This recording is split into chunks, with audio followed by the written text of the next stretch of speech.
We really appreciate you all joining us. This is a kind of an exciting topic for us. We're kind of dedicated to the space, as Andy was saying, and we're really excited about the potential for driving innovation in a way that really can impact patient care and help society, frankly, in the long run. So thank you all for your interest in joining us today. I'm joined by two real experts as well. First, I'd like to introduce Samir Sethi, who is the Senior Vice President of Data and Analytics and the Chief Data Officer at Hackensack Meridian Healthcare, one of the leaders in the country in driving innovation in the delivery of care for patients. And then I also have with me Prerak Mehta, who is the Director of Customer Engineering at Google and does a lot of work in the healthcare and life sciences space and works very closely with us and our teams, particularly and their teams, yes, in the New York metro area in particular. And so I'm delighted to have these experts with us today and to be talking with you all about how these innovations are playing through. My name is Bruno Nardone, and I lead our healthcare life sciences business unit here at Quantiphi. So I have responsibility for helping our clients and working with our business partners and bringing these innovations to life. So with that as a backdrop, why don't we jump right in? Sure. There is a lot happening right now within healthcare and life sciences, as you can all imagine. A lot resulting from the massive digitization that has occurred over the last decade, really. First with the deep investments that have been made around electronic medical records, but more so recently around the proliferation of digital information in every aspect of the broader ecosystem and industry for healthcare and life sciences. So, Samir, starting with you, I'd love to understand, kind of coming at it from the perspective of a large academic medical center covering a very large population. Can you provide some insights in how HMH's digital health strategy has evolved to think about leveraging data, and in particular, the capabilities that AI and ML bring into the solution domain to help drive value to your stakeholders? Thanks for having me. It is evolving, the strategy evolving. We don't have exactly what our patients and providers demand. In the last, I would say, going back 3 years, if you compare digital to what it is today, what's required to deliver digital has drastically changed. Our patients, starting with them, and then also our providers are more tech savvy.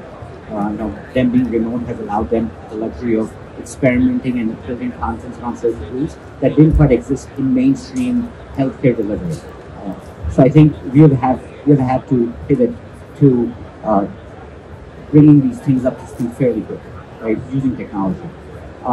AI obviously has had a very large impact in the last 9 months or so, where again, yet we are coming to we've developed a new version of that business strategy, which is AI enabled, right? So today, our patients are demanding ability to just not talk to a person, but also talk to a chatbot, for example, right? Our providers are looking for ways and means by which they can outperform their competition, right? And provide better care of service.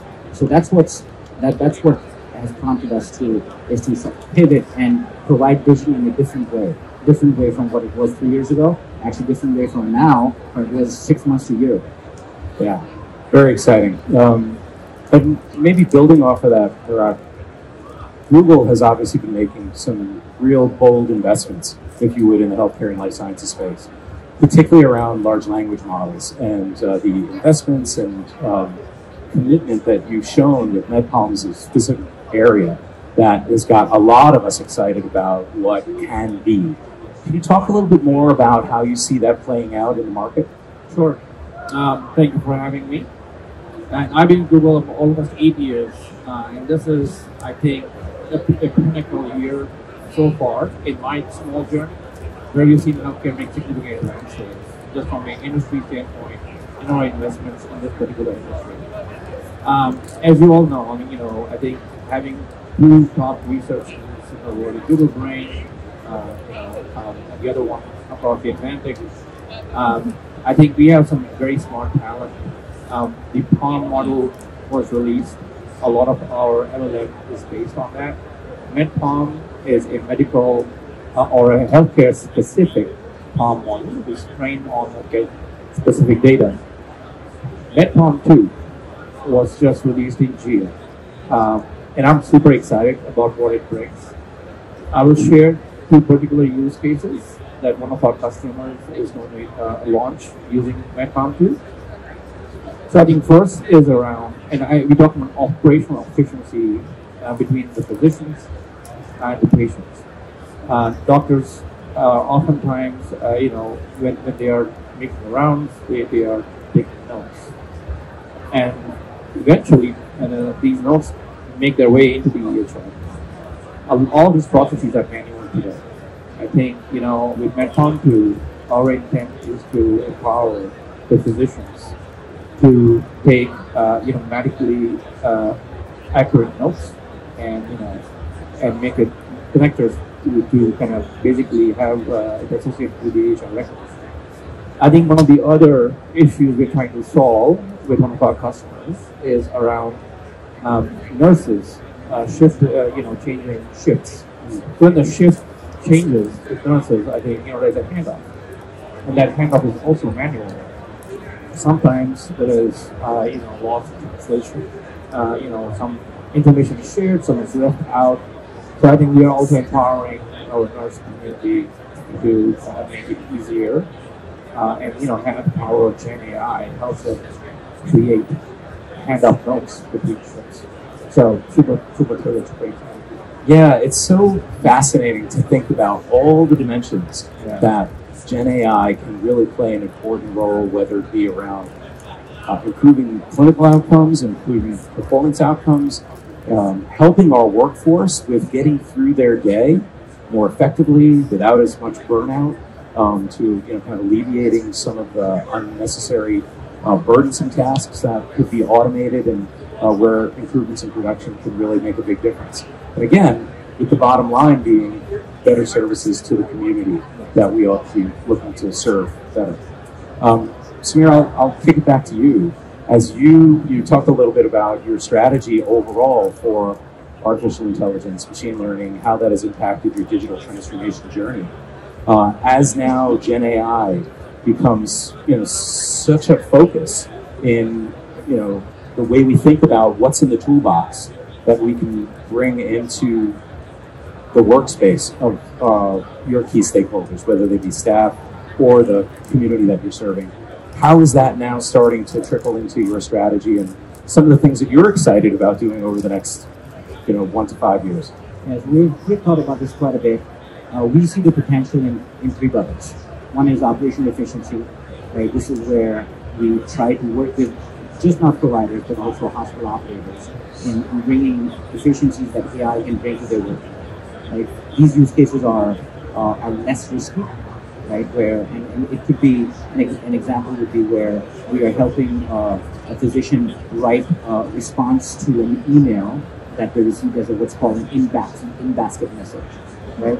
So these are use cases that generative AI use cases that don't come with a lot of risk. Those are the ones that we are first experimenting with. The reason we call that an experiment is it's less about what could go wrong, but more about us developing the right kind of governance muscle, which allows for more riskier use cases to pass through, and we feel comfortable saying that this is something that we should put in production. The second bucket is decision support. That is riskier.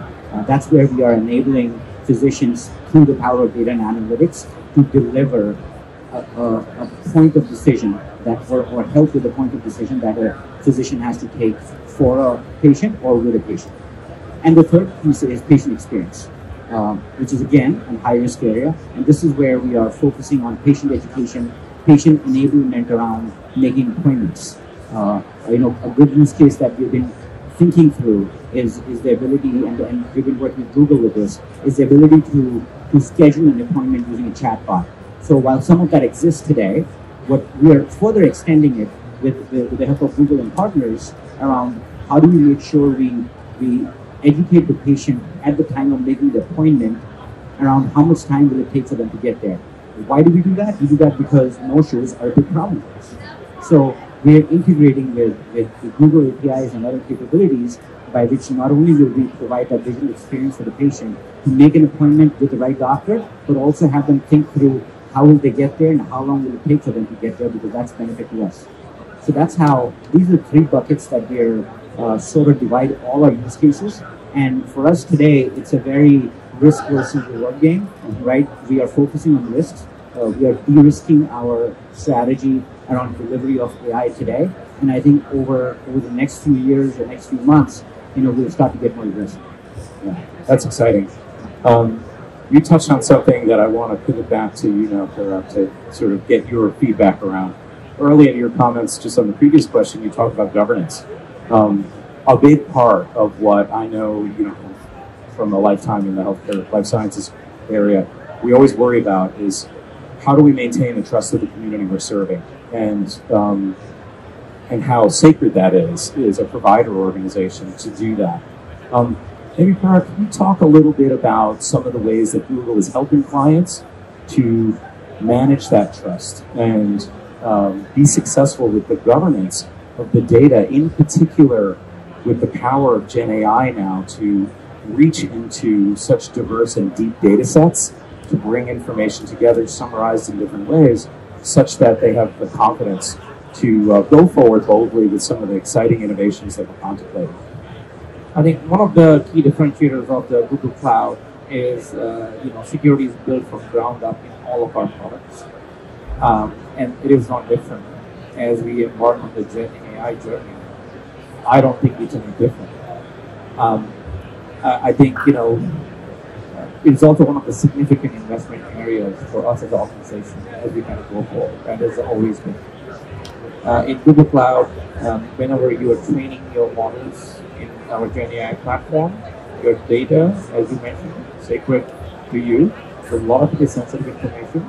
Healthcare is a regulated industry. There's a lot of scrutiny, and we have to comply with a lot of regulations and industry standards, right? Before we launch it to public. So I think I want to say two things, which is your customer's data is always there. Google never uses it to train any of our models or uses customer data in any form or fashion.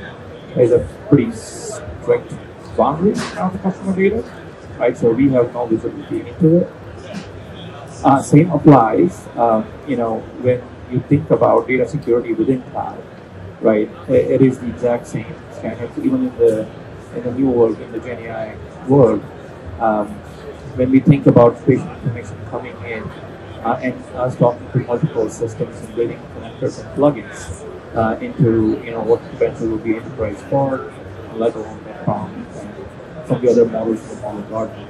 I think we have the same protocols and standards. Yeah, I'll pile on there. I think we HMH have chosen Google as a partner for generative AI capabilities. One of the reasons we have done that is for me at least, what's near and dear is the explainability. Other competitors don't offer that as transparent as Google does. So what we take, I think what we're very comfortable with is the fact that Google models come with explainability that we can understand easily, and then what we can explain to our consumers as well, right? Which is, in my opinion, is a missing piece in their competitors. That's an excellent point. Both strong points, and the reason why we are able to go forward confidently with some of the opportunities in front of us. Well, we're kind of running out of time. This was obviously just a teaser. There's so much exciting stuff happening that, Speaking of teasers, you want to share a teaser? oh, there's more to come. So Google and Hackensack are expanding our relationship, already existing strong working relationship, onto the next level. I think you will see press. I think some of it is already out. I think we announced yesterday on keynote that we're expanding not only our partnership with HMH and the Gen AI space, but we are also making significant strides to work together on Epic implementation. For HMH, I think they will be our first customer to go live with Google Cloud. I'm excited about that. Well, if that wasn't enough to get you all dialing into your Google search engines right now to figure out the details of this, I don't know what else we could have put out there. But that it is really exciting. And I'll add that, we're delighted to be, kind of joining you for this journey and helping how we can with different initiatives through our partnership together, and now, strengthened partnership as well with H&H. So it's really exciting for us. And, like I said, for somebody who's been, started my career as a healthcare executive, and to be, helping to see these strategies come to life is really exciting for me.